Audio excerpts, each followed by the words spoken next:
How to fix Toyota app not working.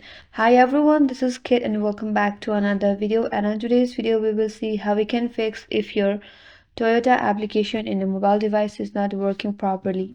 So without any further ado, let's get started with this video. The first solution is to check whether your application is updated or not. To check that, open your Google Play Store in your device and then search for Toyota app.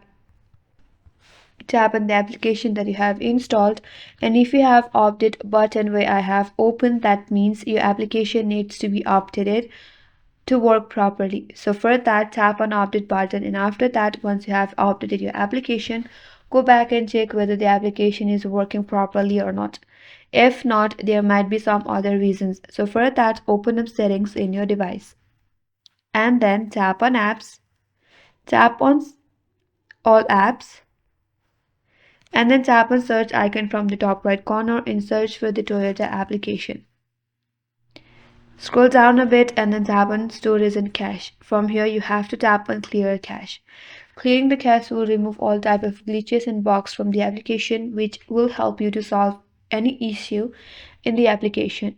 Once you have done that, go back and check whether the application is working properly or not. If still not, then what you have to do is you have to completely uninstall the application from your mobile device.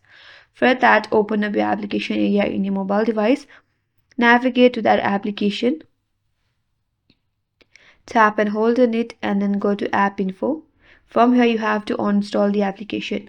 Once you uninstall the application, you have to install or reinstall it back from the Google Play Store, and this will help you to fix your problem, and that's how you can fix if your Toyota application is not working in your mobile device. And that's all for this video.